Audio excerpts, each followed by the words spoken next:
Good evening, everyone. Welcome to the Community Preservation Committee meeting. I'm Sandra Cuney. I'm the chairman. First thing on the agenda tonight is public comment.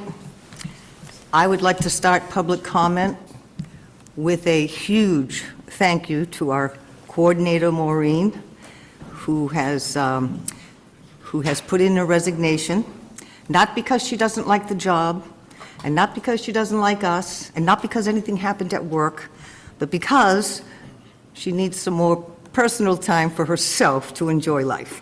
So I think I speak for everyone when I say she's going to be sadly, sadly missed. So Ralph has gone out and bought these flowers for her. They're not mine.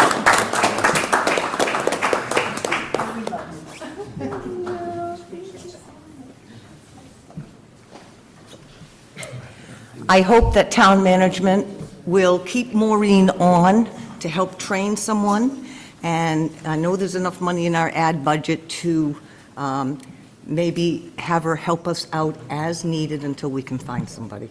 So I hope that that happens. Is there any other public comment? No public comment, but this is a gift for Maureen when she's lying on the beach sipping her margarita down on the islands. Thank you.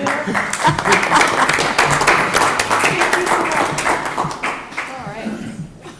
Is there any other public comment? Okay, hearing none. Number 2 on the agenda. Consider and discuss proposed changes to the scope of work for the John Neal Youth Baseball Fields Phase 2 Rehabilitation, April 2025 Town Meeting, Article 23, to include remediation of non-compliant soils. We're going to vote and we're going to discuss.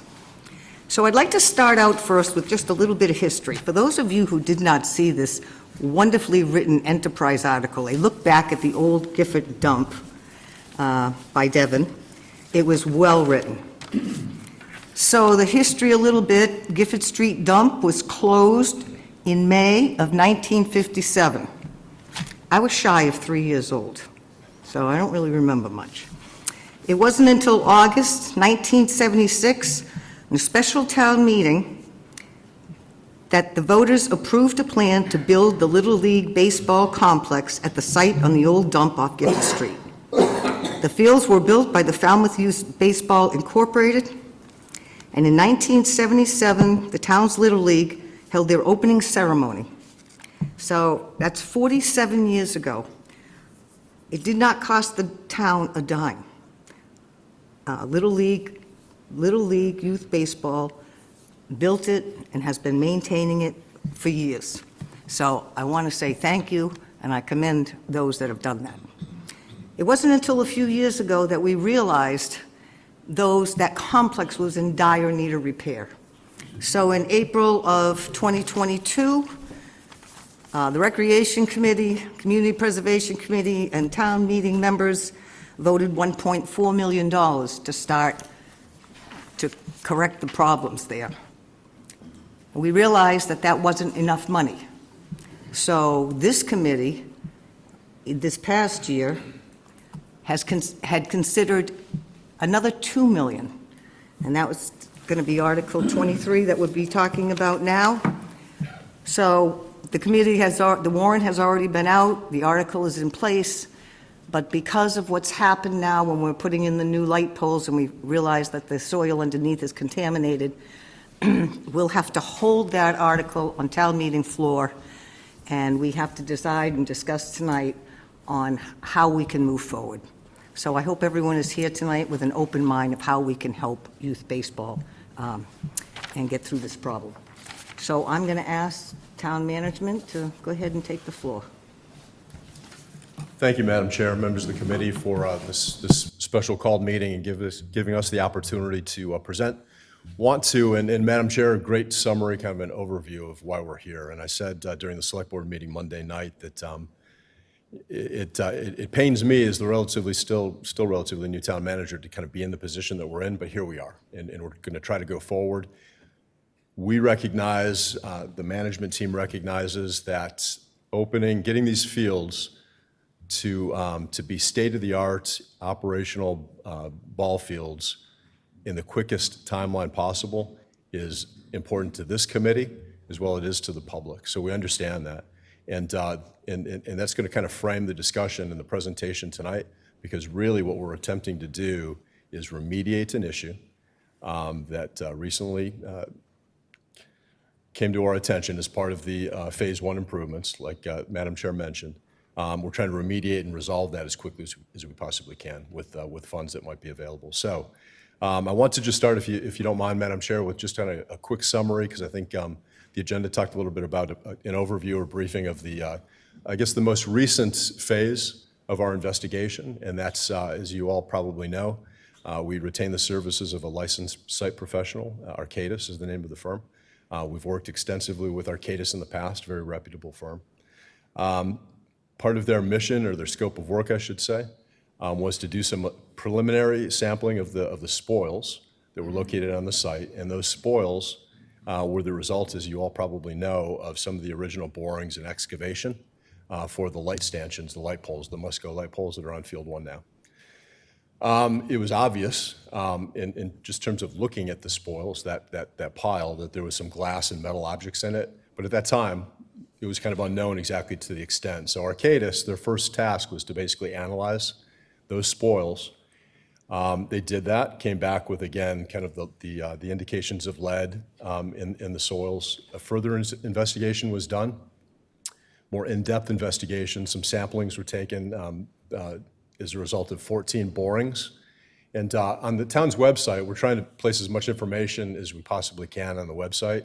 And I think in your packets, Madam Chair and committee, you should have the Arcadis report, which includes kind of an aerial of the complex. Again, Arcadis's task was to conduct this in-depth, detailed analysis of the conditions of the subsurface soil conditions in order to identify what non-compliant soils were present at the site.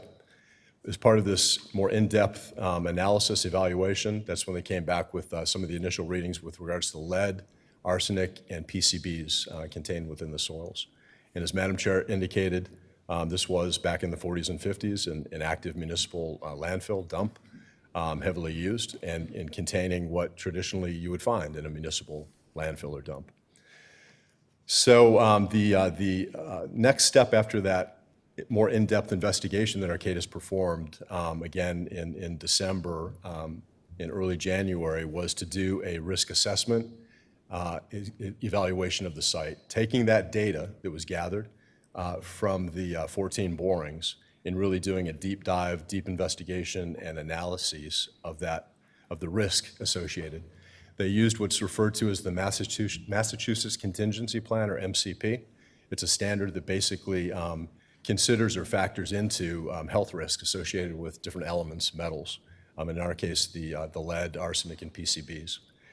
The risk assessment report, which was recently, within the past week and a half, released, again, that copies of those reports, both the executive summary and the larger report that contains the data sets, are on the town's website. I think those were included in your packets this evening as well. The results of that most recent risk assessment, based upon their analyses, the consultant Arcadis determined that Field 1 levels, lead levels specifically is what they're looking at, were far in exceedance of state standards. And I think, again, the enterprise has done a great job kind of capturing the essence and relaying that information to the community. And I'm grateful for the enterprise and for Devin for covering it as he has. With regards to the other two fields, as you have, for those of you who have read the summary and the larger report, Arcadis's conclusion was that play may go on for a 12-month period on Fields 2 and 3. Again, because of the way that they conducted the analysis, they felt like the soil conditions were such that it didn't pose an immediate hazard to the safety of the public. Staff, the management team, sat down and we looked at this, and we consulted with Arcadis and made the determination that, in the abundance of caution, and our message has been clear from the beginning, we want to fix and remedy the situation as quickly as we can, but ultimately, the primary focus has been public and health and safety. So making sure that we're taking every step to ensure the public health and safety. So with that in mind, again, as the overarching kind of mission and position of the town, we made the decision to close the fields to public access back in early January.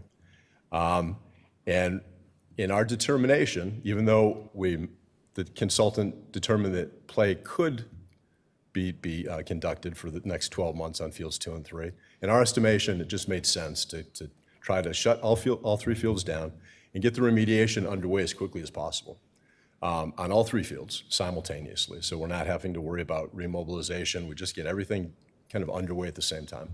And again, I'm not an expert. I've got some experts here with me this evening. We're fortunate to have a very reputable consultant, Arcadis, that is expert and has worked on issues like this in other communities. So with that team in place, I'm confident that going forward, we're going to be able, like I said in the beginning, to get the fields remediated and in playable, pristine, state-of-the-art shape as quickly as we can. With that, we've identified some immediate steps with regards to the remediation. And again, with the knowledge that we're going to try to do all 3 fields at one time. The quickest way to do that is to approach the committee tonight, and the reason we're here tonight is to respectfully request that the committee consider those amendments, the amended language in Article 23 with regards to the remediation, repair, the language that Town Council has worked with us on in regards to the amendments to Article 23. Again, it's the management team's position that this represents the quickest way to arrive at the solution that we believe the committee and the public want, returning those 3 fields to a playable condition in the shortest amount of time, and allowing us to, with that, conduct the improvements that would have been the Phase 2 improvements as part of that. And I should say this, and I'm going to let maybe Peters talk to some of the intermediate steps that need to be taken with regards to the remediation, and then we'll answer some questions.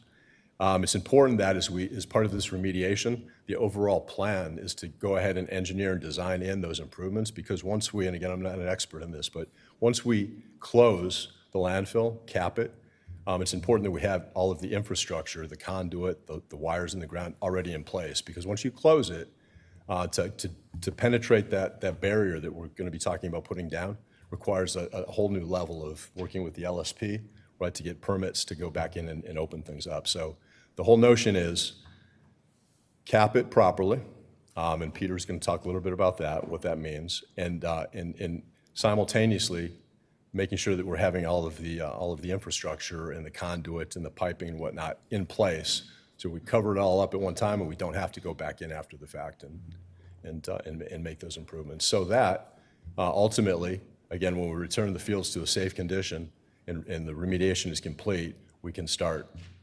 the Phase 2, the additional improvements that were planned with this article originally.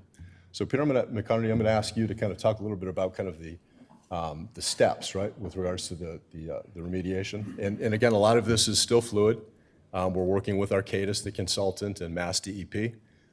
Mass DEP is going to review and kind of approve our plan. And we had one very productive conversation with Mass DEP back in mid-January. So that dialogue has already started. But we have a sequence of events, and we're going to make sure that we're being smart about it and being methodical and precise so that we don't have to go back and do anything again. So Peter, if I could ask you to kind of talk about the immediate steps and elements that you see necessary for the remediation and what that looks like. Good evening, Peter McConaughey, Director of Public Works. So that was you heard 2 good recaps of the project of where we are now. We are working with Arcadis. Arcadis has been our LSP contractor in town for approximately 10, 12 years now. They've worked on the Little Pond project. They've worked on our tank replacement project for our fuel tanks at the Public Works facility. They've worked over at the Tony Andrews Farm when we did the purchase on that. And they've worked on several other projects in the town, closing out some of our projects. So we have a good working relationship with them. Arcadis, I think everyone knows the name Arcadis. They're a very large firm. So They're still out doing testing right now on the fields, and they're going to continue over the next month or so to be doing additional testing. Going to be installing some groundwater wells for the groundwater. They're going to be doing some additional borings in the parking lots, the upper parking lot, the lower parking lot, and over by the batting cages to see what the actual extents of the municipal waste. And basically what that is going to be able to give us a square area, so we'll be able to develop costs and a plan. So as the town manager has said, we're looking at closing all 3 fields. If we can close all 3 fields, we can put a plan together with Mass DEP to be able to go out and do all 3 fields at once. And most likely, the conversations that we have, that plan will most likely consist of something in the range of raising that field 2 feet and putting a permeable barrier, put a permeable barrier down and then raising the fields 2 feet. And then putting some loam on top of that and then sodding it. You want to sod it, we don't want to loam and seed it. What that will do is all 3 fields will be state-of-the-art. To do that, we have to remove the fences for a contractor to be able to go in there and do the site at one time. We have to remove the fences, we have to remove the gut dugouts, we have to remove the bases or what have you, strip off the grass, and then be able to begin work. A contractor's not going to want to work around fences. It's all going to come out, going to have a flat surface, and they'll be able to build up from there. What we're looking at is the light poles are brand new. We don't want to touch the light poles. We don't want to take the light poles down, so we're looking at some type of a design to be able to raise the area around the light poles and be able to have them remain in place and then fill around that. And then continue with the phase 2. As most of you know, maybe some of you don't know, back in 2023, we had to cut some of the items out of the phase 1 project. The funding just wasn't there to be able to do all that work. So the items that were cut out in the phase 1 turned into the phase 2. It's ADA accessibility replacements, it's additional lighting, bleachers, and there's actually a wall that's on the site right now that is actually bowing on the site right now. So that wall is going to need additional work on it. We cannot put bleachers on top of that right now. So that's the plan that we're looking to work with Arcadis, put a plan together. It'll be, the way it works in Massachusetts is Arcadis, the LSP, it's his plan. He brings it to with the town, working with the town. The LSP brings it to the state and says, this is what we're looking to do. The state reviews it. If it's in compliance with the contingency plan, they approve it, they give the go-ahead. We start construction. The LSP will basically be the project manager for the site to get all the work done. I'm thinking a time frame is going to be in the range of between putting it out to getting the plan together, putting it out to getting the bid documents together, putting it out to bid, getting a contractor on site, securing all the funds that are needed to be able to do the work, raise the ground, put the fabric down, raise the ground, do the work around the light poles, reinstall new fencing and new dugouts, new bleachers, new ADAs. It's probably going to be in the range of about 2 years, 1.5 to 2 years.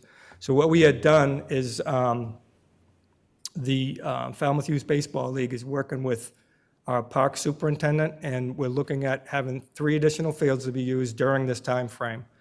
It's not the best scenario, but it's what we have available.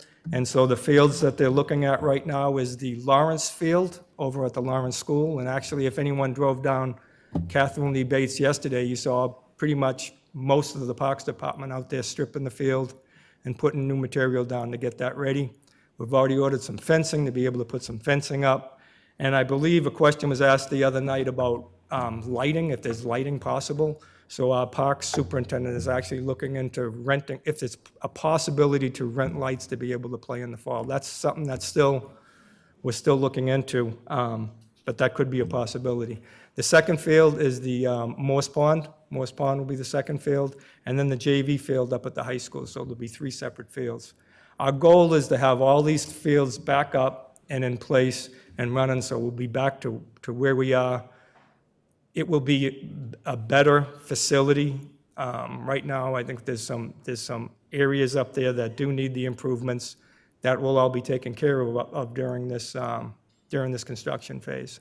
So if we're in the beginning of 2025 right now and say this project goes as planned, and we're in the beginning of 2027, hopefully in the spring or fall of 2027, we'll be able to open a new facility with all the amenities and everything that everyone wanted in the Phase 1 and Phase 2. We do not want to be redoing anything that was done in Phase 1. So the underground electric, the conduits, that will all remain in place. We're looking at keeping the foundations for the lights in place and work around them. But the additional work we'll be able to take care of that. As I said, Arcadis is out in the next several weeks going to be doing some more testing. We did a geophysical survey, what that does is it basically determines the extent of where the municipal solid waste was put. We have aerials from 1950, we have aerials from 1960, we have the documents from the Falmouth Enterprise. So when we're able to put all that information together, we have a pretty good understanding of where we think the limits of the material is. But to be sure, Arcadis is out there. They're going to be doing tests on both, additional tests on Field 2, on Field 3, monitoring wells in the parking lots. And they're actually going to do 1 or 2 monitoring wells on the opposite side of the entrance road to Trotting Parks to make sure that there's no material on the other side of the roadway. At some point in time in the future, if the decision is to put some utilities, some electric or some water main down that roadway out to the backfields, we do not want to be having this problem. We need to know where the extents are, so if we do put some utilities in the future, we will be out of it, or we will have a plan to move forward on that. So what happens, as the town manager had said, is once this plan is complete, they put what they call a AUL on it. It's an activity use limitation. It's typical of something that they do with gas stations in the private sector. I've done them for gas stations, I've done them for other sites. An activity use limitation is basically when you go in there and you say that we're going to rebuild this site, it's going to be 3 new fields, and it's going to be for Falmouth Youth Baseball. That's what it's to be used for. And if the town wants to do anything in the future to dig below that 2-foot layer and penetrate that permeable barrier, we're going to need to have the plan. And that plan is part of the AUL. We'll have to bring our LSP back in. So as the town manager said, our goal is we want to get everything done up front and everything on the plans that we want our wish list done completely now. So we're not going to be going back in there. What we're thinking of doing is the upper parking lot and the lower parking lot. The upper parking lot it's asphalt, it's in fair shape. The lower parking lot, it's gravel, it's not in good shape. And then there's even another lower parking lot, I think, where the containers are, where they have their equipment. There's not lighting down there at nighttime. It can be dangerous. That's even a lower area. So with the without the headlights on a vehicle, it can be dangerous. We want to see if we can level out those parking lots so it'll be more useful to be able to put more vehicles and to be able to stabilize that area so we'll be able to be more useful in the future for the town. So that's where we are right now. Cost-wise, it depends on the limits on the project. We have been developing some costs. When you're at this stage developing costs, typically you carry a 25% contingency. So if something costs $1 million, a 25% contingency would be an additional $250,000. So you can see how it goes up from there. If it's $2 million, it would be $500,000. But that 25% contingencies is for what happens, what they find out underground when they're doing the work, or something else that goes on that was unforeseen, that we hold that. Typically, it starts out in the concept phase as 25%, and then when you start moving in towards the bid document and construction phase, it goes down to 10%. So you'll see those numbers drop. But the rough numbers that we're working on right now, it's going to be expensive to do the fields, and it's going to be expensive to do the improvements, to do the lighting and the improvements. What we've done last week is to get some rough numbers together. We have the numbers from the engineer of record that did the original lighting system for this back in 2023. We have those numbers. We have the numbers for the wall that they planned on building that wasn't built because of the cost. We have the numbers for the bleachers. So we've took those numbers, and then you just add 3 to 4% a year on it, and you should be somewhere in the range. However, the costs for materials over the last several years have been really going up. It's hard to determine and get an accurate number.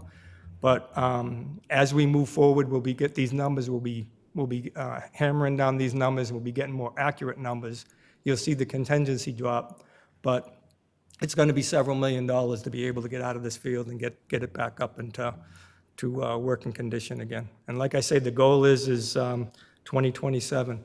We know it's an inconvenience for the Falmouth Youth Baseball. For Public Works, I know our Parks Department will do what we can to be able to accommodate the fields as best as we can for what we have. If there is a possibility to get lights, like it was mentioned the other night, lights to be set up for the fall timeframe, we will try to do that. So that's something that we don't want to skimp on. We want the fields to go good.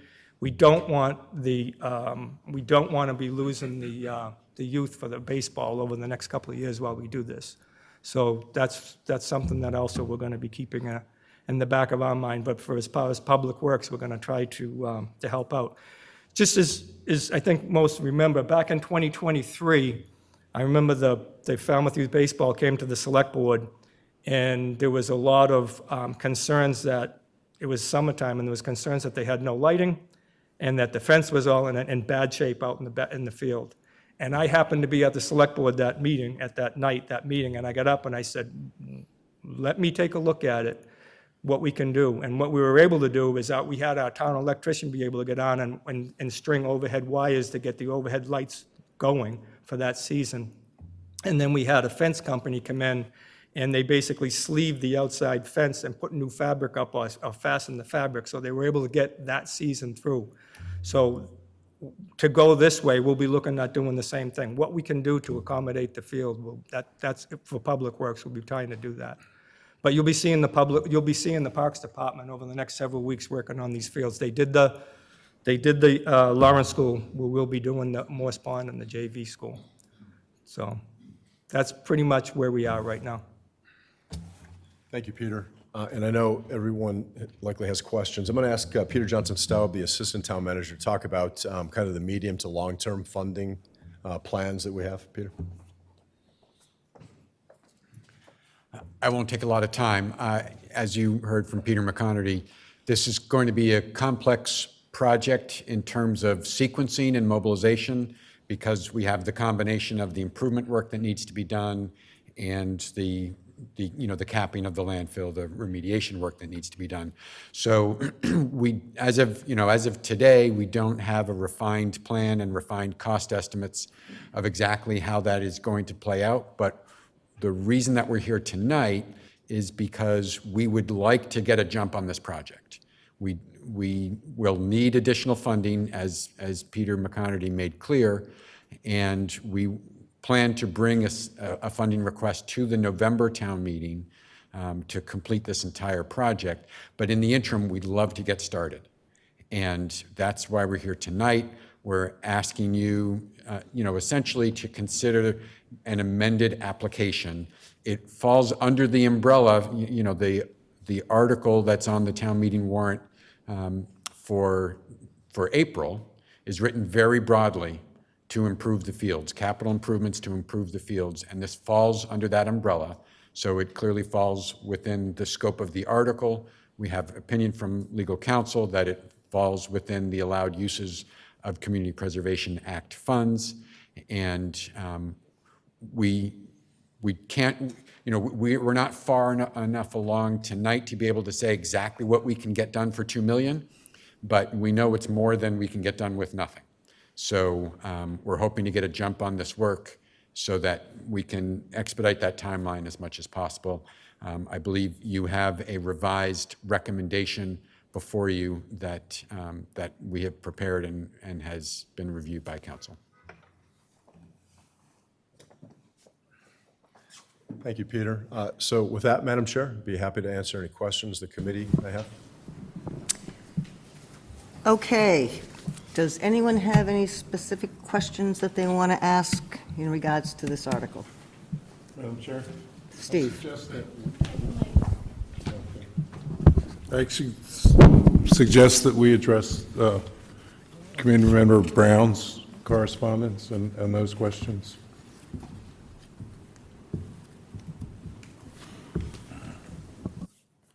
Would that be the email that I sent? Yes, sir. Okay. And I believe that's in the packet.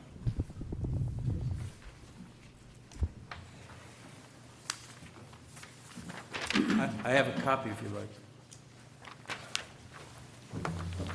like. I have a copy. I thought you were going to ask, No. give me a moment, I can find those questions, because I do have a copy. Yes, 5 questions, correct? Has town confirmed whether or not, Madam Chair, if I may? Yes. Has town confirmed whether or not community preservation funds may be used for remediation of toxic materials at this site? Yes, as the Assistant Town Manager indicated, Town Council has generated a memo, which is included in your packets this evening, stating just that these funds can be used for this purpose. And Madam Chair, did you want to allow any questions after my response, or just go through these?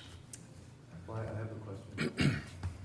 No, I'm going to let him go through the questions, because that was the first thing Steve asked. So why don't you go through the questions and see which ones you can answer? The second question that Committee Member Brown asked was, has another town done this sort of proposed remediation project at recreation fields successfully with community preservation funds?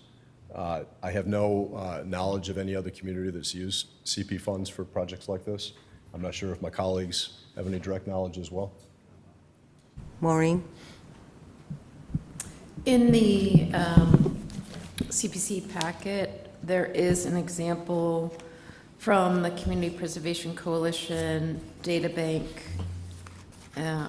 It's a project that took place in the town of Salem, and the description of the project, or the scope of the project reads that it was to develop a design for the renovation of a park, and a landscape architect created a redesign of the park, and also included was hiring a licensed site professional to be retained to test soils and incorporate handling of any unsuitable materials into the park design. And construction was completed on that project in 2018. It was approved in 2015. It was categorized as a recreation project, and it received CPA funding, state funds, and federal funds, with a total project cost of $718,000. There are other examples of where CP funds have been used in town to do different types of mitigation work, and those were referenced by Peter McConerty for a Little Pond Landing, where I believe there were some unsuitable soils there, in addition to solid waste that had to be removed from that property. Also Tony Andrews Farm. And I know that those were 2 projects that received CP funds from the town of Falmouth. Thank you, Maureen. Thank you. The third question, the town has used funds appropriated from the Finance Committee on this cleanup project.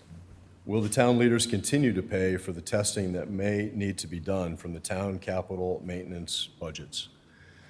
So in response to that question, as I mentioned, there's been a couple of phases already of investigatory work that Arcadis, the LSP, has done with regards to the project.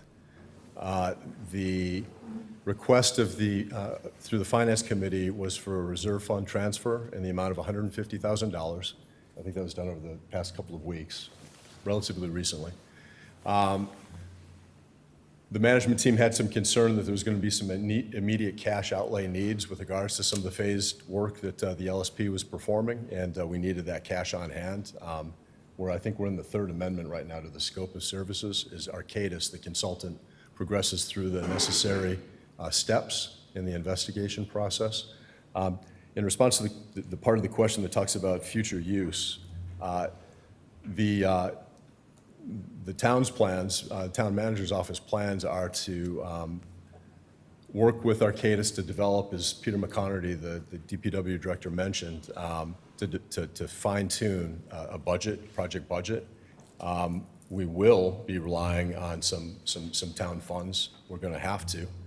We don't have a final number yet, but we know it's going to be a very expensive remediation project. So yes, I think I can state right now that we will be looking to access additional town funds to the capital budget. But right now, the use of that reserve fund transfer was to give us some cash flow to immediately pay some of the expenses related to the initial phases of what Arcadis was doing for us. Okay, thank you. Will community preservation funds be used just for excavation, paving, concrete, and construction, or pay for the whole remediation project in phases? So the purpose of tonight's request and to amend the language in Article 23 and utilize the $2 million,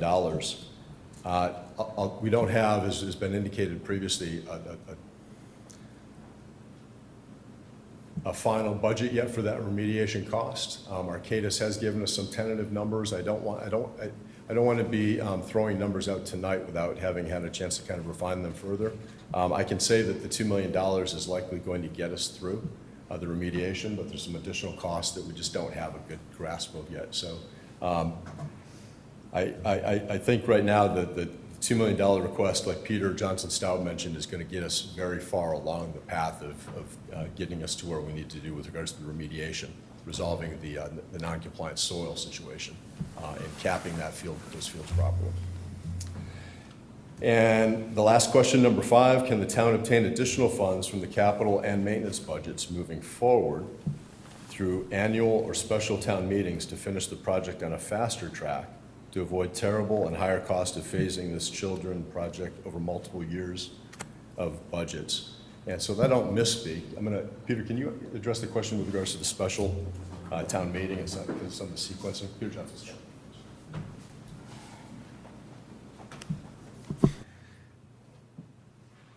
So we do not have time to do a special within the annual. I'm not sure if that what was being suggested, but we are not able to have a special within the annual for the April town meeting.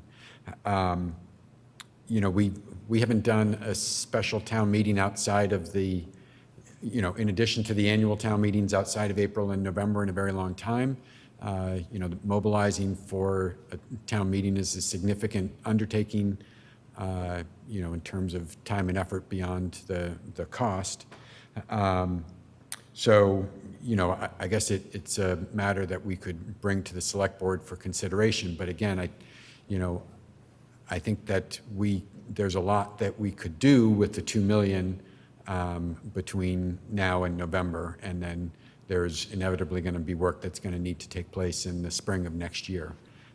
So, at this point, that's what we're proposing, but, certainly a special town meeting could be considered. Oh, there's one other thing, if I could, to go back to the prior question. There is an unspent balance from phase 1 of the improvements to these fields, and that could be very helpful for, again, expediting this project with costs related to the Arcadis costs and perhaps even disposal of the spoil fill that we now have to contend with. So I don't know that if it's germane for tonight's meeting. I don't know if it was properly noticed, but that's something that we would ask for the committee to consider perhaps at a future meeting to allow us to access those funds that are remaining from the first phase. Thank you, Peter. And Madam Chair, that concludes the 5 questions that Committee Member Brown had posed. Madam Okay. Chair, can I follow up? Bob, are you happy with that? I'll yield to Mr. Crane. Okay. Tom? Thank you. I was very, very pleased to see that part of the report of the next steps of the professional, I can't pull up my materials now, but is to investigate groundwater, potential groundwater pollution. I think our well, Long Pond, if I think I'm right, is like very close to that. And I heartily support that, but my question to you is, how does that possibly fit into one of the four permitted categories we have? We're allowed to spend on. So Arcadis, the consultant, is planning on, let me take a shot, Peter, and then if I need some. Right, but this isn't, They are planning on installing some test wells. We have a good sense of the topography in that area, but Arcadis's test wells will kind of confirm that underground subsurface water flow. and I fully support that, but I don't understand. We have four permitted categories. And I can't see how water quality and groundwater testing fits within any of the four permitted categories. And I would just like to submit to you, if I could, that I think you put town council in a very, very difficult position where you're a paymaster. She's going to try to do anything for town hall, but she's being asked about our monies. And she wasn't given this one simple fact to render an opinion on.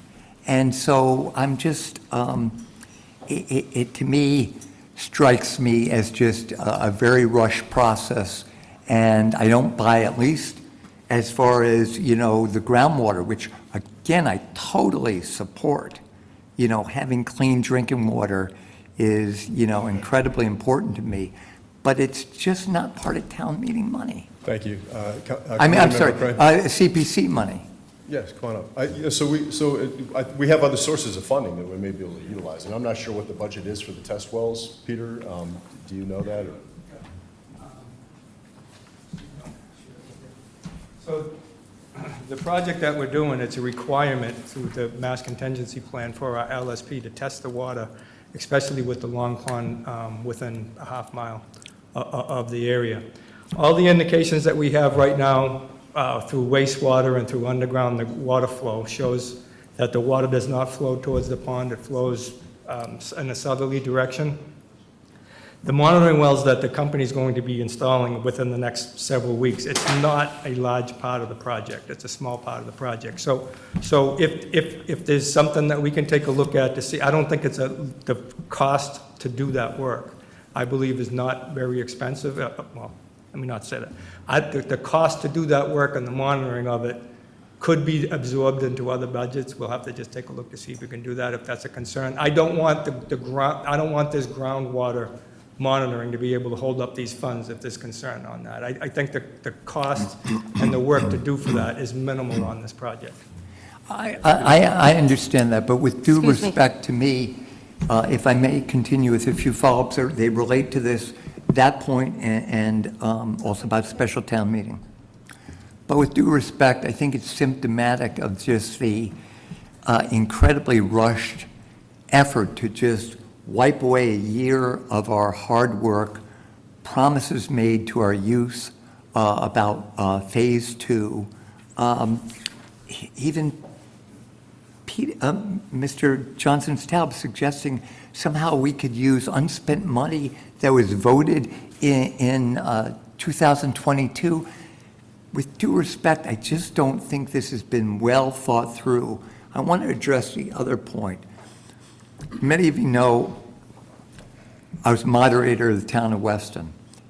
It is a pain in the neck to get together a special town meeting, but I can assure you, and the select board members here, you talked about getting money quickest. The quickest way to get money here is a special town meeting. As you know, what you're asking for here can't be touched into July 1st. And you need that money. Please reconsider, get going, take it to the selectmen, a special town meeting. It can be done in May. It's a pain in the neck. I understand that, but it is doable, sir.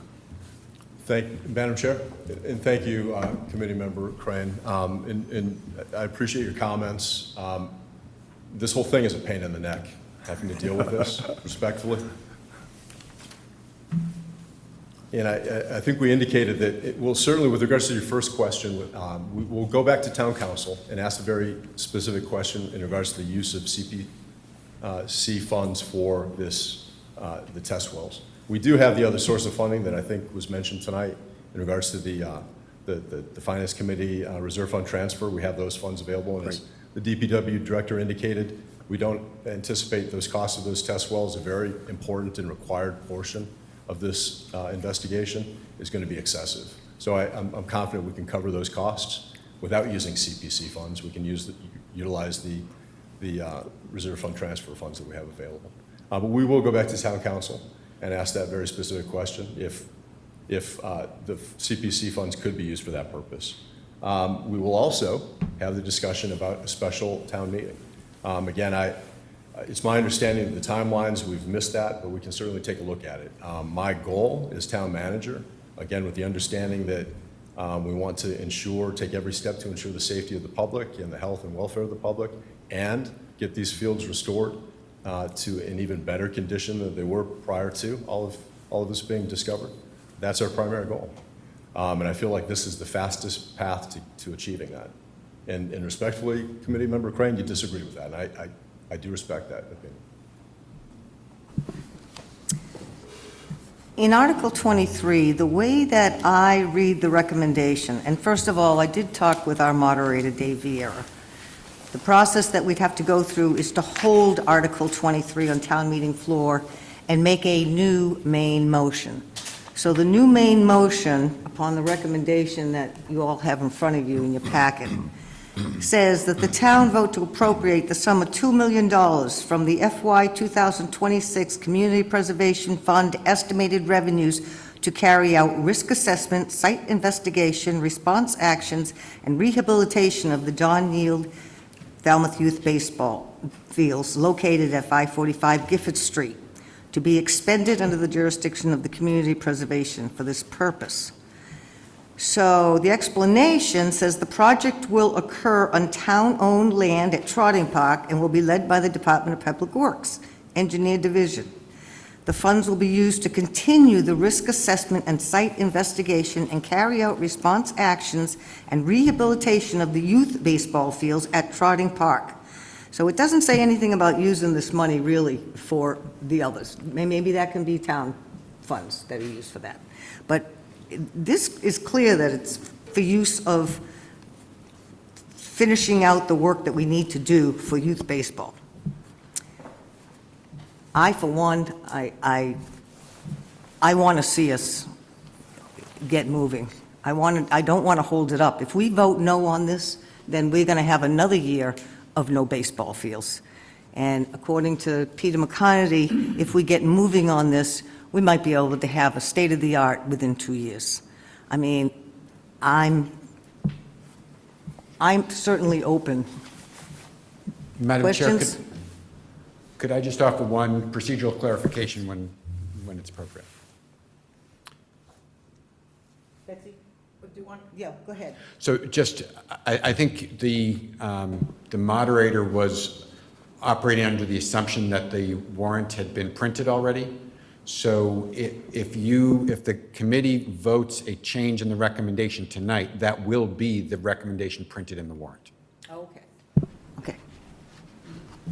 Betsy? So we didn't have to submit it. So I want to make sure I have the overall picture.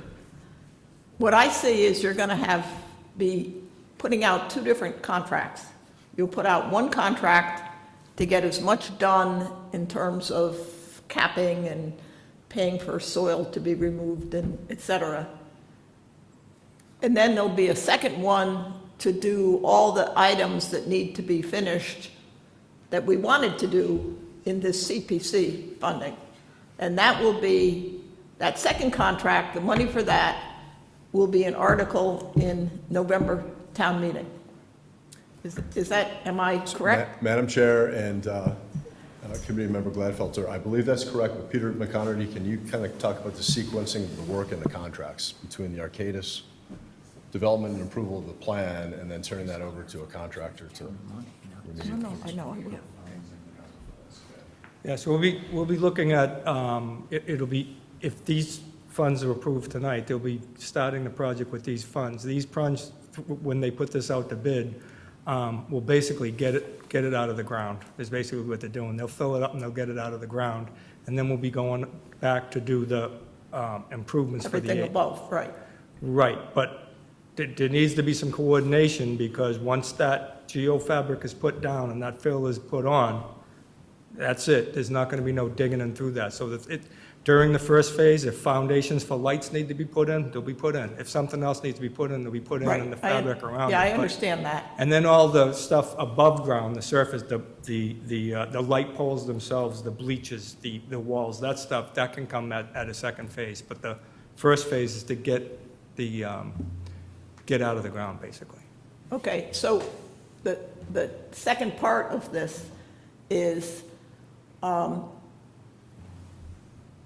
you're talking about asking the town for funds, right? You're not planning to come back to CPC, because CPC has already paid 1.4 million, and this is another 2 million. This is 2 million out of a total of 7 million that we have. So I just want to be clear that you're planning to have an article from the town to ask for this money. Our plan currently, Madam Chair, our plan currently is to utilize some town funds, some general funds to complete the project. We know that we can't rely exclusively on CPC funds. That's not realistic. So we know there will be a need for town funds. Well, I can tell you that the temperature of this committee is that they would not look favorably at another application to CPC for this project. They I'm sensing the expect this temperature in the project to room. be, Thank pardon you. me? I'm sensing that temperature in the room. I'm sensing. Okay, I just wanted to pass that on. Understood.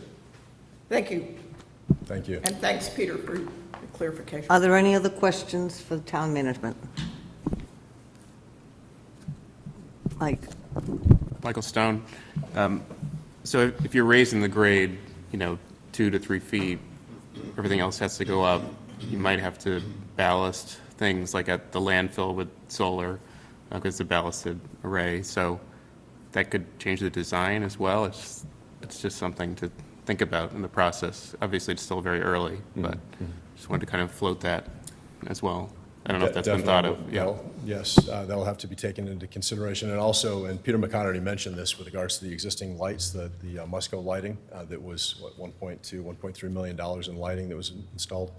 Making sure that we don't disturb that and work a solution that's going to allow us to raise the grade around the existing light stanchions without having to disturb them. And I think we've got some ideas, some conceptual ideas. We'll work those through with the contractor. Will you be working with Falmouth Youth Baseball? Public Works We'll work with them? I'm putting my park superintendent out there, so he'll be working with Paul. Okay, great. And Madam Chair, we met a couple of weeks ago, had a really great an opportunity to meet with the youth baseball, and the commitment is to continue the dialogue and have frequent touch points and communication updates to that group, because we know it impacts the families and the kids that are looking to play. So yeah, my office is committed as well as DPW to have those frequent meetings and dialogues to keep everybody on the same page. Good, thank you. Any other questions? Tom? I just want to follow up, if I may, Mr. Renshaw, just a little bit more about Dr. Gladfeller's comment and question. To me, what you're presenting us with is a very, very different picture. We voted $2 million. We had recommendations, conditions of approval for certain items that the Little League wanted. It's all known what those are about. And you're asking us to pull those out and vote for this because of your belief, which I happen to disagree with, this would be a faster way to do it. But if part of that is your commitment that the town will fund the $2 million you're taking away from the kids that we voted on, I view that as a very different proposition, because it's basically moving some money around, but we have a commitment from you that project will be fully funded at the $2 million level, or maybe a little higher, because Mr. McConerty very rightfully said costs go up. So that I just need to press you a little bit more. And if the answer is you don't know, I'll take that, into advisement. I think my colleague here, winked a little what our reception would be if you came back for more money. But my concern is we've committed that $2 million, and I don't want to see it lost. So that's really my question. Thank you, Madam Chair, and thank you, Committee Member Crane. We're trying to fix a problem, and I understand everybody gets that. We didn't ask for this, but we're trying to get us from where we're at today to again, having fields that we can be proud of 2 years from now. I think, to be clear, what I talked about was recognizing the need that some town funds, general funds, are going to be required to complete the project. I don't recall ever committing to $2 million to trade off the funds. You didn't, I realize that. I was pushing you a little harder Okay, to see if you'd be willing to make that commitment. Not tonight, no, sir. Right, thank you. Well, we don't know what it's going to be. We don't. Any other questions for town management from this board? Yeah, I'll ask one. Mr. Renshaw. The geotextile membrane, is there any data on how successful that will be? Like, in other words, 20 products fail? What's that?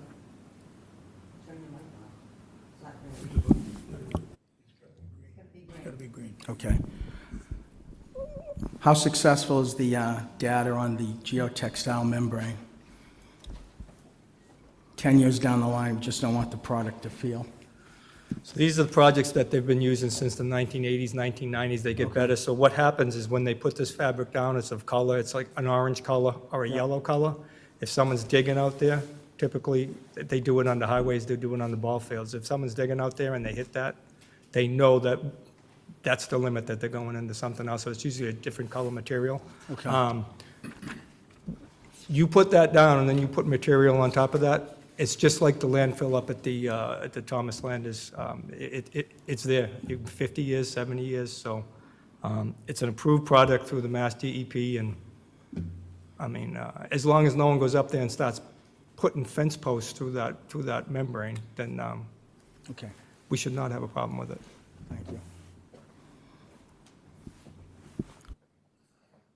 One other question. Okay, committee. And one other question? Yep. Yep. I know some people have talked about finding other locations. I know that was brought up the other night at the select board meeting. So if we're looking about $2.5 to $3 million for this project, I don't know if maybe you can answer this, Peter, or Mr. Renshaw, or Mr. Staub. If we found another location, what do you think that cost would be for 3 new fields? Are we talking double that? Are we talking maybe $1 million over what we're asking right now?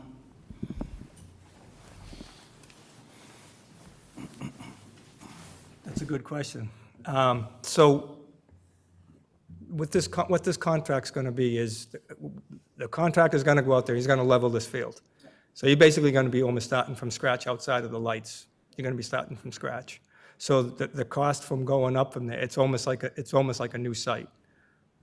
The improvements could be comparable to it. It's the getting out of the ground portion of it.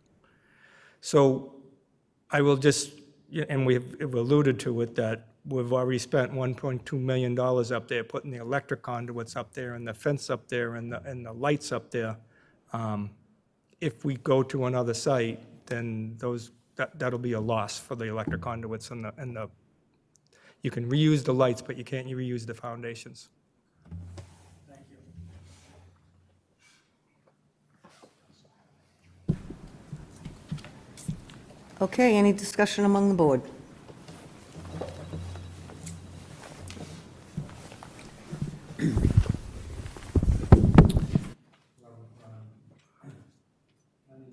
My name is Robert Brum. I'm Recreation committee member on the Community Preservation Committee. This $2 million was allocated in the original vote for the children. My concern is that if they start spending community preservation money that fits into 4 categories on remediation, testing, and capping, and so forth, and somewhere along the line, the state says that this may not be such a great idea, maybe you shouldn't have a recreation field here. And then the $2 million of community preservation money is down the tubes, which is a very valuable asset for this town and the community. $2 million can, build some nice baseball fields.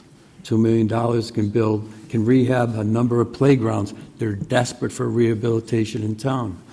$2 million can do a lot of other things for community preservation in Falmouth, including accessibility paths that are long overdue at Trotting Park. If we lose that $2 million of community preservation money, we're not going to get a benefit. I would rather see the town put the money up immediately, as soon as possible, for the remediation. Save the $2 million for everything else for the baseball fields. I want this done quicker than quick. I get it. The community preservation money is available July 1, not tomorrow, July 1.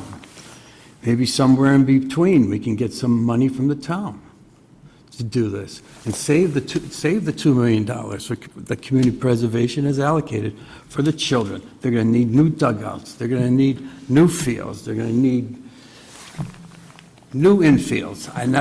No one's even mentioned what may happen to the field houses. I believe there's 2.5 field houses on the property. Is that correct? And so I don't know what's going to happen to that. That all costs money. And if the town can come up with the money as quick as before July 1, and that would be fabulous. I think if that property becomes a total loss, I don't think the loss should fall upon community preservation. I think it should fall upon the town and its former dump. And I thank everybody for their work. I know everyone's trying to solve the problem.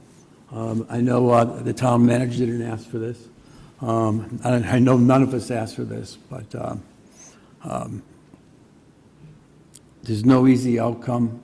But I'm mindful the town does have cash reserves, and I'm mindful that those cash reserves will get resupplied along the line, and I hope that we can do something different. Thank you.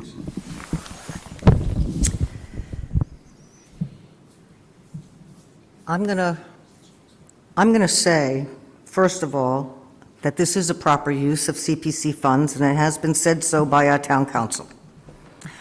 I'm going to say that no matter what we do, it's going to cost the taxpayers of the town. CPC money is taxpayers' money, just like the town budget is. So whether you use from here or from there, by postponing this, we're just pushing it down the road. And it might be 4 years. You're not going to come up with a piece of land and appropriate money and build 3 new fields in less than 2 years or 3 years. If we can get started on this now, I have read there are numerous recreational parks and facilities all over the world that have been built on landfills. And the one I read this morning is called, ready for this? Mount Trashmore in Virginia Beach, where over 1 million people visit it annually because it's such an amazing park. So it happens all the time. So this is what we have to do. 47 years ago, we didn't do it right. And in today's standards, we have a way that we need to get this done. So if to rehabilitate this land for youth baseball is a proper use of this money, I am solely in favor of let's move forward.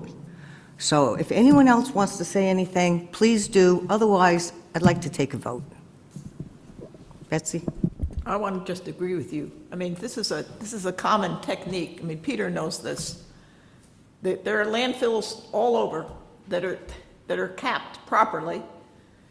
And in fact, in 1947, people didn't think about this as an issue at all. I mean, it was because it was kind of health hazard. There were gulls and flies and things like that, and there are houses around. But this has to be done before the bleachers and the ADA pathways, et cetera, can be put up. And there's additional lighting too, right, Peter? So that would all be, the additional lighting is part of the 2 million that we've already voted on, but it would be part of this initial phase of cleaning up the problem. Because you have to put the lighting in to get below that level. You need to put the foundations in. Right. Any further discussion? Yeah, Madam Chair, Tom? being the newest committee member here, are we able to amend this to 1 million to start? Well, the town looks at they say the reserve fund transfer funds, and then see how the project goes. Can we amend that tonight, that 2 million to 1 million to start? And then be open up to the idea of them coming back, seeing how their project's going? What does town management think of that? What would that Yeah, do? that's within your purview. Are you asking what we think of that dollar amount? I'm just here to say procedurally, yes, that's within your purview.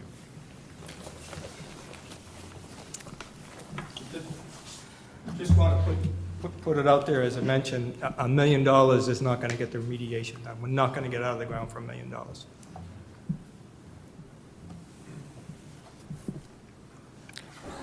Excuse me, Mr. McConerty, just to follow up, but would the remediation be starting before the fall town meeting? Because I understand the gist of the amendment is that you all would be able to come back and we'd consider this in a more timely way with an application for fall town meeting. So part of this process with working with Arcadis is we're going to come up with a plan, and on that plan is going to be a cost estimate. And in order, to go through the DEP, that doesn't take a long period of time. But putting the bid documents together and putting it out to bid, we'd be looking at, if these funds were available, we'd be able to look at pushing that project forward and having the bid documents done and have that being going out July, August timeframe, to have that go out for a contractor. Now, have we done it in the past where you have a contractor to say funds available upon allocation from town meeting? It's usually not a good start for a project, because contractors taking a big risk when they do that. So they're gonna front load that project to make sure that if they're gonna go for that project, that means that they're not bidding on other projects. So they gotta make sure it's worth their money, that's gonna be worth their time to do that project. So, $1 million, in my personal opinion, $1 million would not gonna get us out of the ground.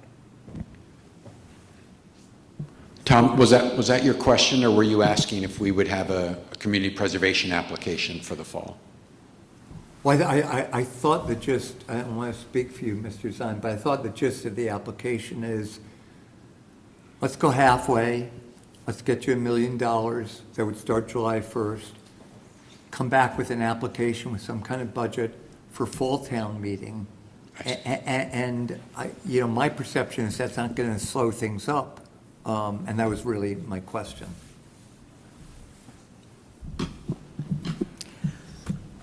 Okay, I'm going to entertain, Betsy, go ahead. Having worked with contracts, I can assure you, you want to have as much money as possible when you go out for bid. You don't want to be 2 cents too short, because that'll put you back for another year. So if we're going to vote for this, go the whole way. Okay, are we ready? No. I'm mindful that there's a lot of money already invested in lights at the site and electrical conduits and so forth.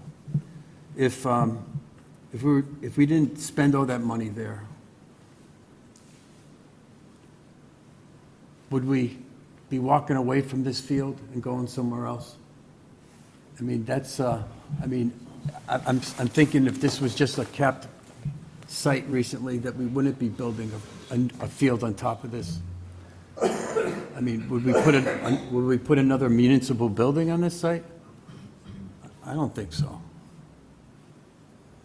So through the MCP plan, the way this is being designed is with the AUL, the activity use limitation is it's going to be specifically for fields.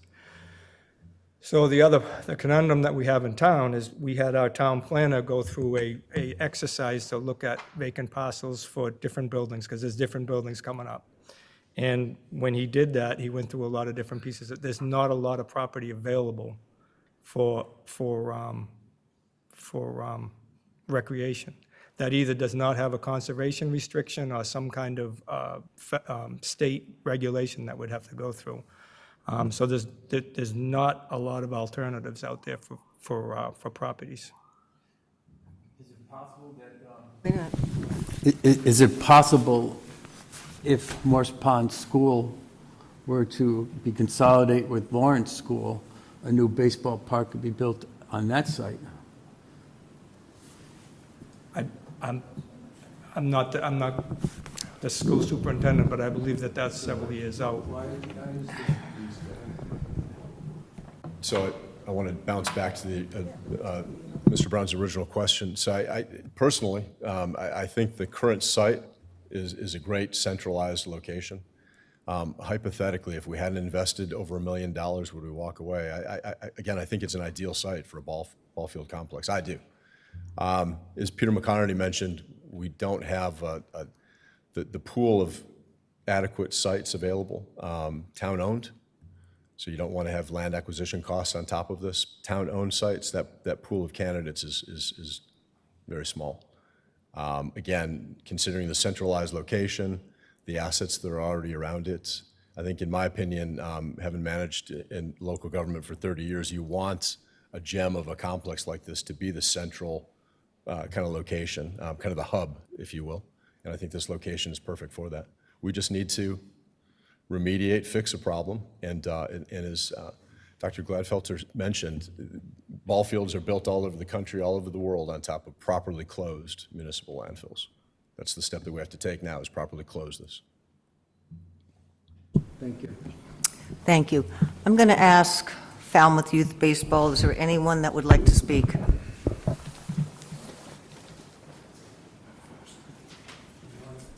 On this issue.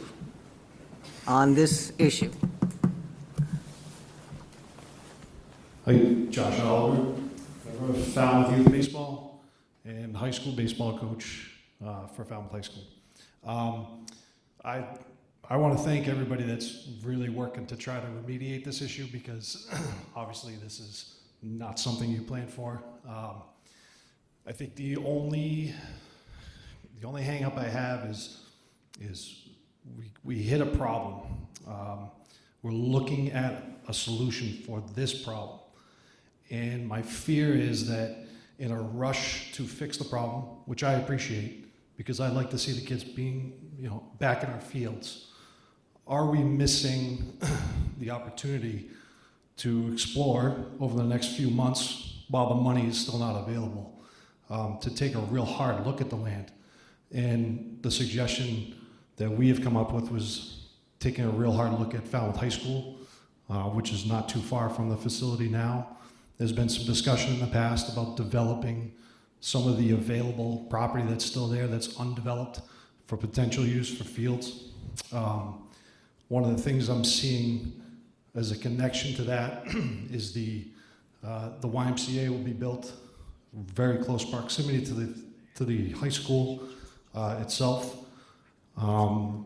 Pretty great opportunity, possibly. I used to work with the YMCA in Middleborough. We used to use the fields at Middleborough High School next door, walking trails between the two spaces. We had a lot of fun with kids being able to take that tour over there and use their facilities and run camps, play baseball, softball games, things like that. So I think You know, we all want this done. My son's 10. If you give me 2 years and he's back out there, he gets his last year of Little League, right? So that's great. Little League is the best time of any kid's life in baseball. It gets a little bit different when they get on the big field. I'd be willing to sacrifice, you know, his last opportunity to play on these fields if we take a real hard look at a potential of doing this well and doing this right. Because my fear is what happens 25, 30, 40 years from now when we need new fences there. And the next group needs to come in and remediate something else. I understand they do build fields on landfills. I just don't know if it's the best plan if you have available space that's not a landfill. And I really hope that the town will take that look and see, is there other places? And I think Falmouth High School could be a possible location. Okay, thank you. Wait a minute. Peter, I have a question for you. If we do the work on the Little League fields, we start it has to be capped anyway, no matter what, we have to spend the money to do it.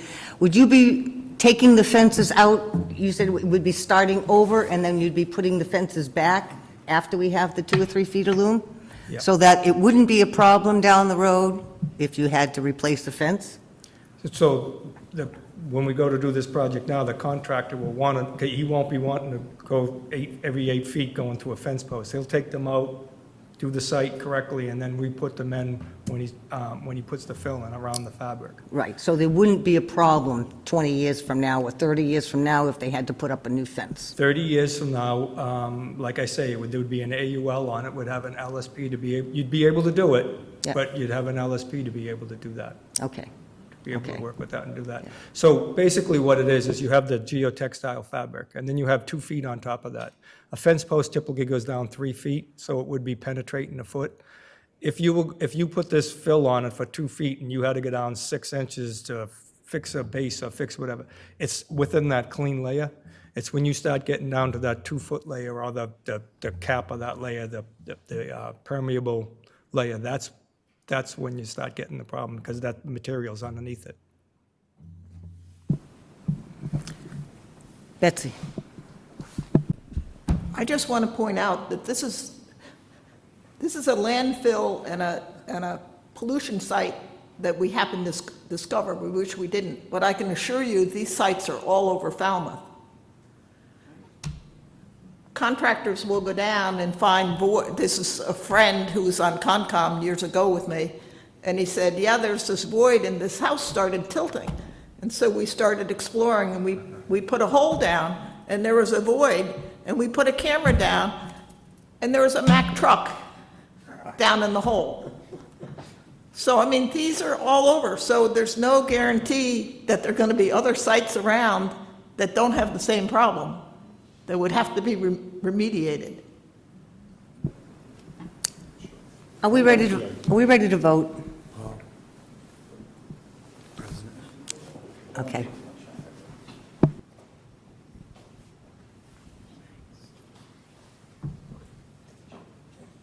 Hi, folks. My name is Paul Gonzalez. I'm president of the league. I've been involved with Falmouth Youth Baseball for about 30 years now, and I played on those fields back in 77, 78. I have a lot of questions. I won't take up anybody's time with them. I guess the biggest question I would have now is, we're a group of volunteers, and we do all the work down at those fields voluntarily. So if this happens with the fences, the posts, whatever, they cap it, if we have to go fix a fence post, what are we doing there? We're not going to be allowed to dig through. Do we have to hire an LSP company to come in and tell us how to fix a fence post? I mean, we put the scoreboards in. I dug those holes myself, 6 feet down, put metal posts in, fixed what's there. Our dugouts freeze. We replaced the block walls. They're down 5.5, 6 feet. So my biggest question would be, as a volunteer organization that doesn't have a lot of money, how do we fix what happens there once this goes on? Is the town going to come back every time and hire a licensed contractor? You know, long term. I mean, we've been there since 77 on our own, fixing whatever goes wrong. Is the town taking these fields over now, and you're gonna be in charge of fixing everything, and we're never touching anything again? It's just a question that we're asking. I mean, we irrigate, we thatch, we do everything. So what happens when we can't do that anymore, you know? A fence post is rotted, a wire breaks in the ground. Well, right off the bat, my guess would be, yes, you would have to come before the Recreation Committee like you came to us when you were in trouble, and the Recreation Department would contact the DPW. None of us know if we're all going to be here in 30 years, first of all. So, I mean, but do you want to? It's great. It's a great question, but yes, like Madam Chair just stated, it'd be my preference that if there's an issue with regards to fencing, I know the association does a lot of work in terms of the field and the turf and whatnot and dragging the infield. It's town property, so before you do any work on it, my request would be now and 30 years from now, anyone associated with Falmouth Youth Baseball to contact the town and have town workers out there. It's a liability issue, really. So, yeah, you just might save yourself some work. Right. Betsy?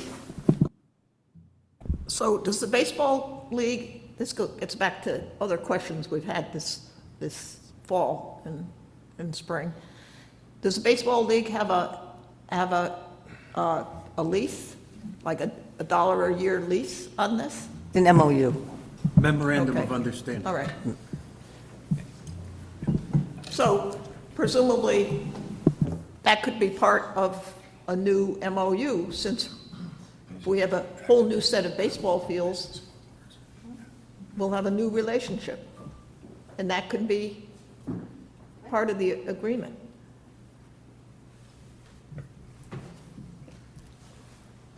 Madam Chair, we'll certainly look at that.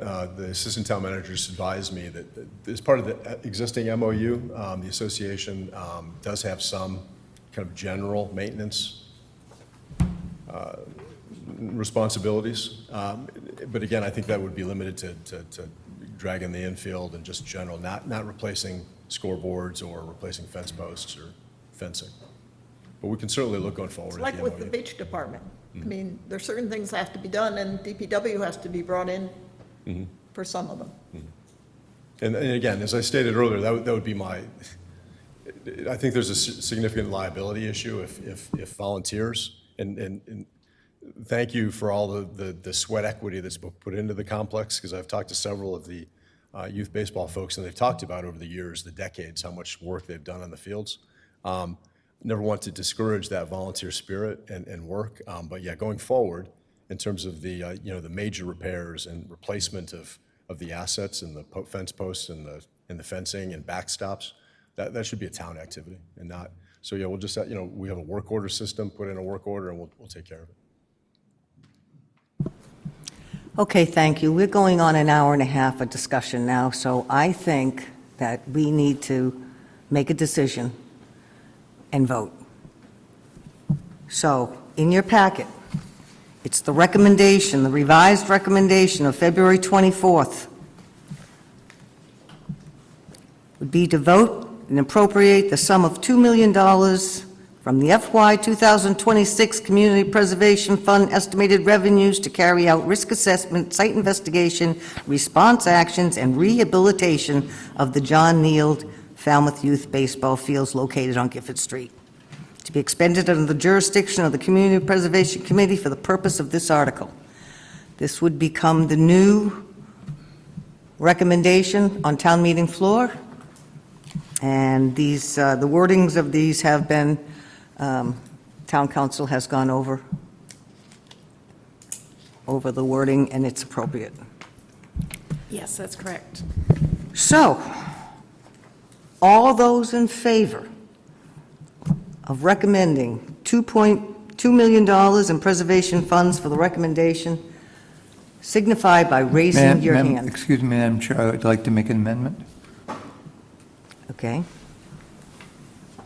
I'd like to put at the end of the recommendation that no funds shall be expended for groundwater investigation or remediation.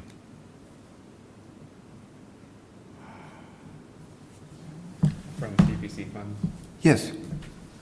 Again, I completely support that investigation, but I just don't believe it's an appropriate CPC use. Would that cause a problem for the town? No, Madam Chair, we don't anticipate that being a problem. Okay. Tom has a motion on the floor. Do I have a second? Second. Maureen?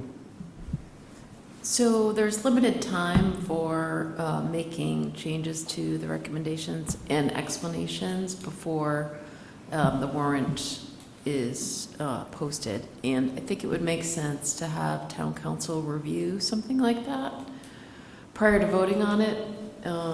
Open space funds can be used for land to protect groundwater, aquifers, recharge areas. So I'm not sure that it is a prohibited activity. Recreation is under the open space category. Right, right. So it could be an appropriate use of funds. It could be. Okay. But Tom is just asking the amendment for this 2 million. Yes. None of this 2 million to be used for Yes, that. and it's not an issue for the town, so I don't see any difficulty with it. Okay, so we have an amendment on the floor. We have a first, we have a second. All those in favor of the amendment signify by raising your hand.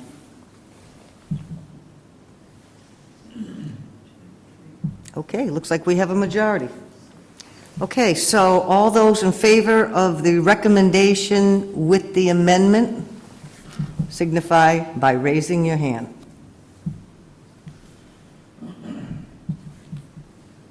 Betsy's voting yes. 1, 2, 3, 4, 5. We have a majority. I'll vote 6. All those against, raise your hand. Oh, you vote in favor? I vote with Betsy. He's voting to help youth baseball. Okay, so we have 6, and all those opposed? Did you raise your hand, Ralph? Are you opposed? Okay. 2 opposed. Yep. Okay, do we need to vote on the explanation? I would. It's in the town meeting warrant book, so it makes sense. Okay, so has everyone read through the explanation that goes with the recommendation? As edited? Isn't this revised? Yeah, as edited. Okay, thank you. So it's as it's written in your paper, and then there's a line crossed through that one sentence, so that one sentence won't be there. Correct, Maureen? That is correct. Okay. Okay, all those in favor of the explanation signify by raising your hand. Aye. All those opposed? Unanimous. Okay, thank you, everyone. Now, the next on the agenda is the town meeting warrant article recommendation and explanation.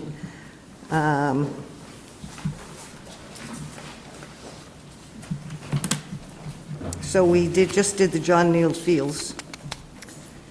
And the second one is the patch at Falmouth. So that article, I'm assuming, will have to be held also on town meeting floor, and there will be a new recommendation. And the recommendation is going to read that the town vote to appropriate a sum of $320,000 from the undesignated fund balance to purchase a conservation restriction to be jointly held by the 300 Committee and the Falmouth Agricultural Commission. So originally, we just had it held by the Agricultural Commission, but we found out that it has to also be held jointly with 300, and 300 Committee are willing to do that. So that'll just be an easy fix on town meeting floor, but we have to hold it and make a new recommendation. So that, we have time to get this one in too, Yes.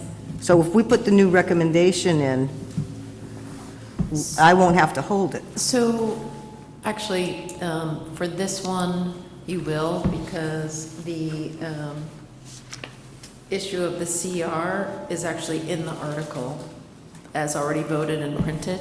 Oh, okay, so I'll hold it and just, Yes. okay, all right. Okay, I'm sorry, I wasn't quite following that, Maureen. That's okay. So the article. The issue is we're holding as what? So the article that was voted. The patch and at Falmouth. printed Yeah, no, I'm following. had a provision that said that the property is to be controlled by Farming Falmouth, Inc., and said conservation restriction to be administered by the town of Falmouth through its Oh. agricultural commission. Right, okay. So because it states that in the article itself, it would have to be held for the recommendation change. We couldn't, just, sorry to take so much time, but we couldn't amend the article on the floor? That's what she's saying, she is going to. Well, I am. We're not I'm ju- holding it then, we're just amending All I'm it. going to do is change the recommendation to include the 300 committee, because the article itself just said it's through its agricultural commission. So the recommendation will be joint. She's going to vote a hold as a town meeting member on that item, and then there'll be a discussion, and she'll offer an Oh, amendment. I see, okay, got it. It took me a Yeah, while. yeah, Believe me, got I it. just got it, and that's why I said it out. Thank you, thank you. You need a motion to take this. Okay, now let's go to, Sandy, yes. I'm making a motion to accept this recommendation. Oh, okay. I have a motion to accept the recommendation. And explanation. And explanation. Explanation. Do I have a second? Second. Betsy made the motion, Either Tom or Steve, Tom or Steve. your choice. Your choice. They were unanimous. Okay, we have a motion and a second. All those in favor signify by saying aye. Aye. All those opposed? Ayes have it. Okay, now let's go to the project LOA special conditions. And that's also in your packet. So that would be the next page, and so we did discuss, we had already discussed the LOA for the patch at Falmouth, including another entity besides the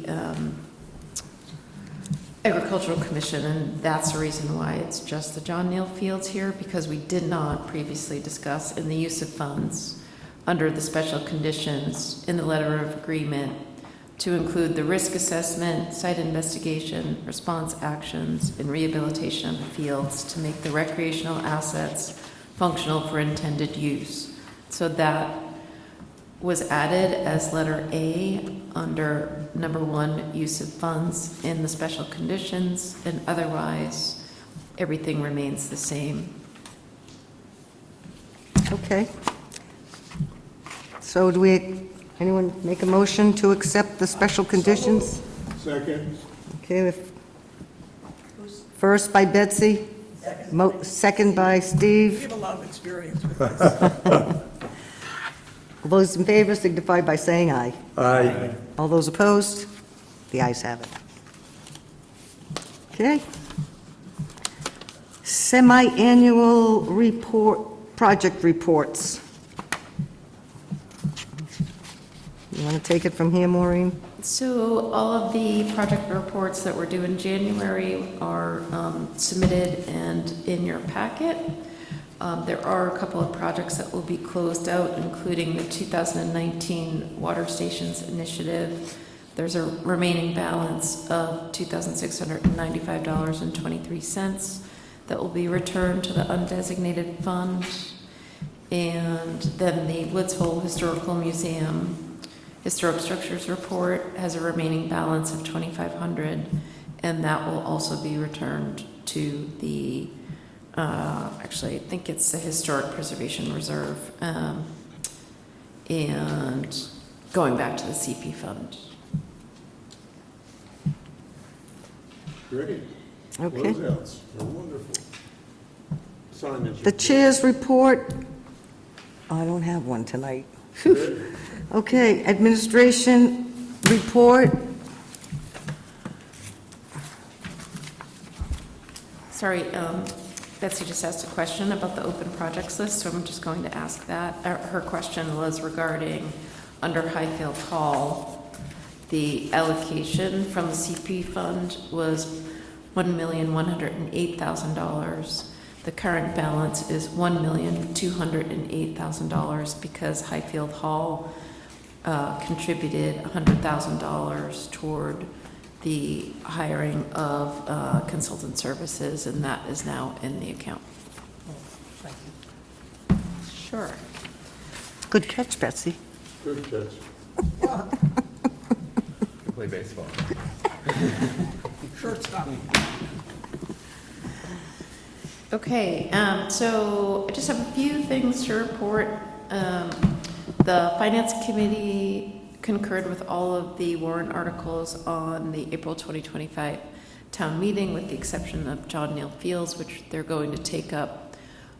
They didn't vote against it or anything, they just tabled it until their meeting before the town meeting. And that's why Peter Hargraves was here this evening for that discussion. The CPC will need a rep to join the Affordable Housing Committee. You may remember that Pamela Harding Barrett was appointed, but because she had to resign so soon after being appointed, I was filling the gap there for a bit. But now there'll need to be it really should be a CPC member, not the staff doing that. They usually meet in the afternoons, so just something to think about maybe for your next meeting. So you need someone from CPC to sit on the Affordable Housing Committee. Yes. And when do they meet? It's as needed. So when applications come in, they will go before the Affordable Housing Committee and then the Falmouth Affordable Housing Fund Working Group as well. And Kim Fish usually reaches out to Okay. let us know. Do we want to put that on the next agenda? I think that makes sense. Okay. It will not be me. It's usually a Wednesday, it One of those seems. committees. But they might be moving the meetings. Okay. So Kim Fish can provide an update. She is actually going to need a meeting in March for a couple of Falmouth Affordable Housing Fund recommendations. Okay, so that's the other thing I want to talk about, because our normal meeting would be March 13th, and Maureen will be on vacation. So there's going to be no one in the CPC office between now and then. So one of two things will happen. Unless Kim really needs us to have a meeting and there's somebody available to post the meeting, I'll probably postpone it until Maureen comes back from vacation. But that will yet to be seen. She might have, Laura might be able to do it. So we'll make that call, I guess, when I talk to Laura. Yes, and when you hear from Kim. Okay. Yeah. Yeah, if she has to have a meeting, then I'll meet, and it'll be a very brief agenda. Because we won't have Maureen. Yeah. And lastly, I just wanted to mention that the Highfield Hall Owners Project Management interviews happened this afternoon. So in a couple of weeks, the Owners Project Manager should be hired for that project to move the exterior rehabilitation along, with hiring an architect, getting the design and construction and bid documents done, and then hiring a contractor to finish that project. That's exciting. Yeah, It's nice to see these projects move along. no, really. And that's all, and I just wanted to say thank you all very much. I already thanked you all in an email, as you know, but I've really enjoyed working with you all, and I'm just very impressed with the committee and how dedicated you are all to community preservation, and it's been inspiring and a real pleasure, so thank you. Keep up the good work. People are not happy that she's leaving. A lot of people. I said that. Jim said that. All right, Lots of people aren't happy.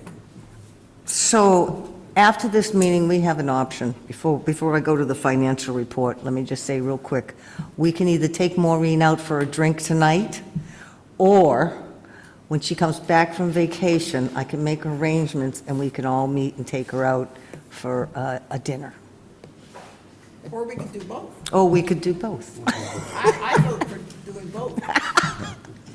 Okay, can I have the financial report? Madam Chair, in the materials are 8 projects I approved as consistent with the funding. They're in your materials. I won't take the time to read each one of them, but if there are any questions, I'll try to answer them, but as typically is the case, I'll defer to probably Maureen to answer. I don't have any questions. I have faith in you, Tom. Yeah. Okay, review and approve the minutes. Where am I here? Madam Chair, I reviewed the minutes and I'd move approval as written pending any comments this evening. Patton. Second. Okay, we have a first and a second, and Michael, Stone, Betsy, and Tommy have to abstain. So all the rest in favor signify by saying aye. Aye. Okay? CPC member reports and future agenda items. So we know that Kim Fish may be. When do we know about the precinct meetings for April town meeting? That doesn't come till, what could be, the end of March? I think they're announced in March, Okay, and it's on the town clerk page of the website. okay. Which is coming up. But, We could coordinate that by email probably, right? right, just anybody, 'Cause we don't okay, have to do it. at a meeting. Yeah. I'd be careful about group emails regarding such things. Well, it's For just to open- be, For open meeting laws. it would only be to say who can go to precinct 1 or 2. There's nothing to vote on. I'd just be careful. Yeah, I know, you're a lawyer. There's an exemption for scheduling. Yes, there You'll is. notice I never respond to them. I think it would be similar to... I'll make you a personal phone call. I think it would be similar to scheduling a site visit. Okay. Similar. Sandy, if it helps, excuse me, I go to precinct 1 anyway, so I'd go to precinct 1 and 2. It's 1 and 2. Yeah, happy to do that. I'll see you there. Yeah, okay. Okay. Yeah, so if you live in a precinct and you want to go when they come out, you know, we have 15 warrant articles on, so, you know, there's bound to be a question on one of them. So it would be nice to have a representative there if need be. So we will coordinate that. It's always nice to have a preview. Okay, is there anything else for future agendas? Did we want to put on the future agenda talking about the remaining $271,000 that is left over from the John Neal's Phase 1? Because we didn't discuss that. I didn't want to get into that tonight because it wasn't on their agenda. But there is $271,000 left over that we can hold there Why don't we just hold it until they have the second until they need it, until we put it towards recreation of some sort? I think it should be agended and not discussed. Yeah? Yeah. Would you like to put it on the, that's what I asked. Yes. Do you want to put that on the But agenda? not discussed tonight. Okay. Yeah. Okay, so we'll put that remaining, see, that was my question right here, see? Right there. So we don't have to make a decision right away. No, we don't have to, so you can be thinking about it. Another agenda item? Huh? Another agenda item. We did send to the town manager in November a memorandum about, you know, overarching issues. We haven't gotten a response. I'd like to, you know, just in an agenda item, invite him back to have a collegial back and forth about it. You know, I don't need a formal written response, but I think it would be helpful to have a collegial back and forth. Okay. The reason I'm not in any hurry for that is due to the fact that there is so many issues right now. I think they got our message, and I think that unless we got another CPC application for them asking us for a big sum of money on one of their town-owned historic buildings, that's what you want to address. So we can do that at some point. I'd like to just hold off a little bit. Mike's response to what I said was, yes, I get that sense. Yeah, and he did get our letter, and I feel that they'll be careful. Maureen? Mike did say that he is planning on sending a formal response, Okay. and that was actually weeks ago, so I think he's probably just been inundated. Right. And so So I think maybe he does we'll- intend Since November. Yeah. to respond. And so maybe then when we get, Yeah, if okay, we have if any he's gonna send a questions. formal- Have vacation too. Yeah. I just know that they're, got their hands full right now, trying to do everything they can, so, Well, let's wait for the formal response, that's fine. yeah, okay, thank you. All right, anything else? Well, by golly, this was a great article. Yeah, it was very good. Thank you, everyone. Right. This meeting's adjourned.